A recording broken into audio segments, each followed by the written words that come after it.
A couple years ago, name, image, and likeness became a thing in college athletics. It seems like name, image, and likeness became, a reality in college athletics.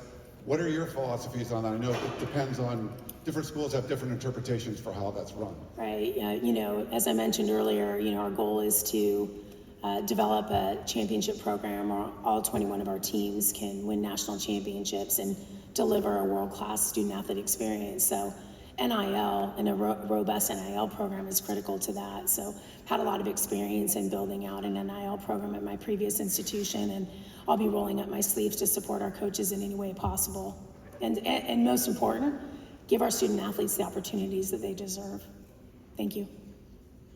I should note we have microphones if just on either side, so if you'll give it a minute. If I call on you, just give it a minute for us to pass a microphone to you, gentleman back here. Connor Morissette, also with USCFootball.com. How challenging was it to help determine the future of Washington's athletic program while also being pursued for this job? Well, I know we're not going to get into specifics here, but I can tell you when I was focused on getting Washington in the Big Ten, I was 100% focused on getting Washington in the Big Ten. Right here.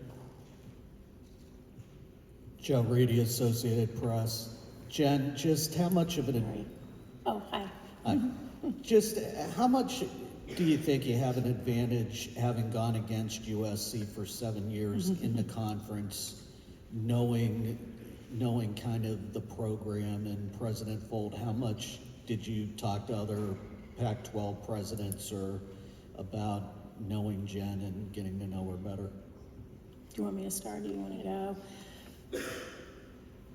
I think the advantage is really 30 years of collegiate athletic experience, just in general, understanding the landscape of college sports and being able to be nimble and adapt to what's happening in college sports to give us the best competitive advantage here at USC. So I certainly, because I admired USC for a long time and have the roots and ties here, I think that's helpful. But I think what's most helpful is just my body of work of experiences and what I bring holistically to the athletic department.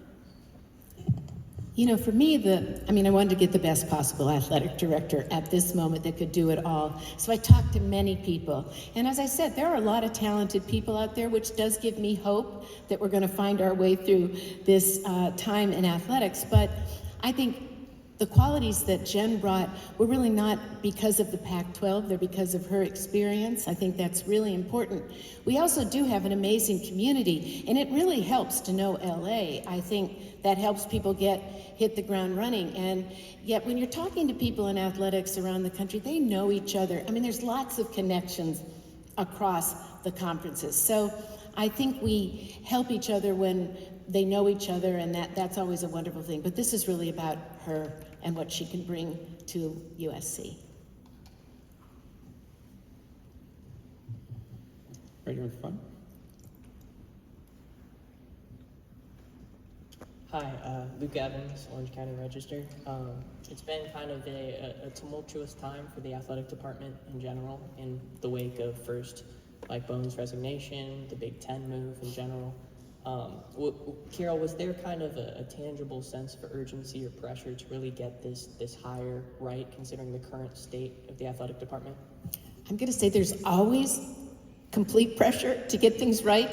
USC, we like to do them big, fast, excellent, and we like to do them connected. So I think that's there, but of course, I was really determined that we would be able to be here today. And I thought that wasn't unrealistic. We had so much that was already going on. The department together, bringing in the team, really helped. And everyone, and I give huge thanks to everyone in the department was determined to work together. First of all, you don't want your students to feel it at all. That was really important. We didn't want recruiting to be stopped. All these things determined that everybody had to come into work every day. We're going to get it done. We believe it's going to happen, yet we're still working together. So I think if you'd walked into the buildings and on the playing fields, you wouldn't have felt anything that looked like a panic situation. It looked like a potential and opportunity. And in going through the search with so many people interested, I think we were able to really do it thoughtfully and intentionally, but also be able to get it done in a really timely fashion. But again, without the department and everyone coming together to make it feel the exciting place that it is, I think that might have affected how Jen would have even thought about coming. So I think it turned a corner quickly. Yes, sorry. Hi, Jack Smith, USCFootball.com. Jen, I'm curious, when you were at Washington, what was your immediate reaction to hearing about USC leaving for the Big Ten? I'm quoted, I was disappointed. You know, I'm not going to try to hide that. You know, I've loved being part of the Pac-12, and I know USC, we love being part of the Pac-12.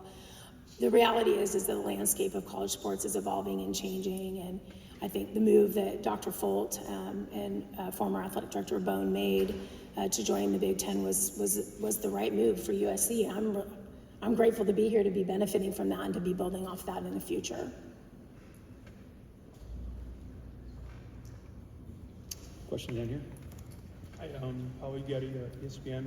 I know you said you won't get into details, but I'm curious how you feel like facilitating Washington's move to the Big Ten will help you in the role of transitioning USC to the Big Ten, and what are some of the challenges you see over the next year with that? Yeah, I'm sorry, I couldn't hear you very well. I think I heard is the question that, from my experience, what do I think I'll bring to understanding the challenges and the opportunities in the transition to the Big Ten? Sure. Yeah, I mean, our transition at Washington was a quick one. It was like a 4-day process, but spent a lot of time studying the Big Ten in my previous role and understanding the dynamics of the Big Ten, benchmarking the Big Ten from a salary standpoint, from a performance standpoint, from a facility standpoint.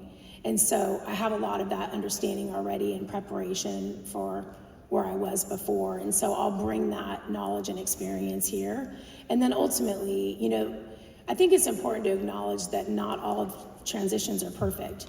You know, when you make big changes, it's hard to make big changes, and we're gonna grow and get better over time, but we're gonna learn, right? We're gonna learn through this process, and we'll put our students center to what we're doing and how we manage. We have the resources here to make the experience the best it can be in this transition.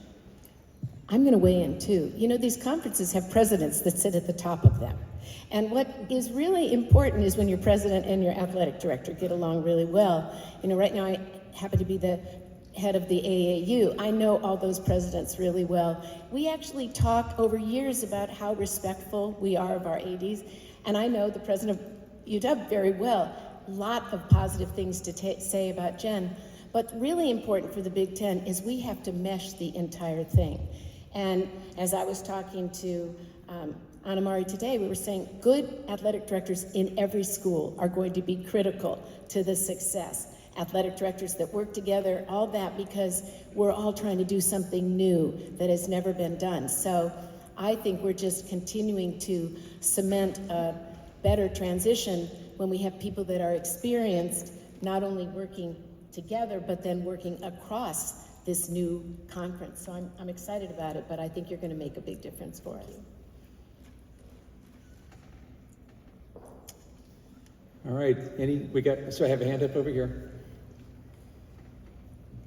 Tiffany Nguyen with the LA Times. Jen, you are selected for the College Football Playoff Selection Committee as well. So how do you envision balancing that and also your athletic director commitments here, and obviously USC itself, its football program, is hoping to be in the Yeah, I playoff appreciate the question. Tomorrow's my first day here, so I want to dig in and get a feel for the pace and our priorities. And it's an honor to be on the committee. Ultimately, my number 1 through 100,000 priority is USC athletics. And so we'll make a decision about that as I work my way through transitioning.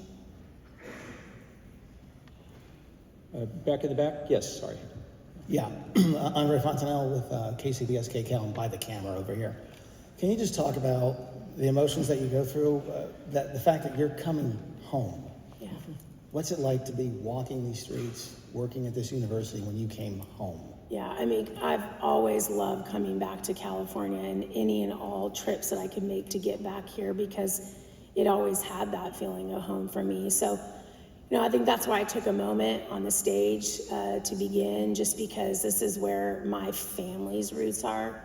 You know, my parents, like, that's something really emotional to me. Both my parents are still alive, and this really hit them like in a big way, that I was able to lead an iconic brand in a school that we were so familiar with. So I love LA, I love California. I have no idea where I'm gonna live, so if anybody has any ideas, let me know. But it means everything to me, and it's just a real honor. Thank you. Gentleman down here in the front. Ryan Abraham again. You're probably the most unique position to answer this, having taken Washington to the Big Ten and USC's going there. The Big Ten came out with a schedule for 2024, and now that has to be obviously thrown away. Any insights into what adding 2 more West Coast schools would do to the schedule, or any thoughts on that? Sandy, I won't defer to you on this one. They are definitely working through new schedules. I don't have an update on what that's going to look like for USC yet, but I do anticipate we're going to have more clarity on that soon. And Sandy will be available if you have any follow-up questions. Look at Sandy's face. Right down here in the front row. We've got both. Okay. Jennifer, I'm just curious what you feel is kind of the weight or responsibility of just being the first female athletic director in USC's history, and Carol as well, just your thoughts on the importance that carries. I appreciate that question. I recognize the significance and really the inspiration that comes from being the first. That being said, I see myself as a leader that got this job that didn't have anything to do with my gender, really, and I actually really look forward to a day where discussions around our gender aren't really like top of mind. She said it very well. I will also point out our women's sports have been winners from the start. So this is just another way of looking at our entire athletics department as the incredible leaders that they really are. Hi, I'm Lucas Collin, Miriam Swanson with the Orange County Register. Welcome, congrats. Thank you.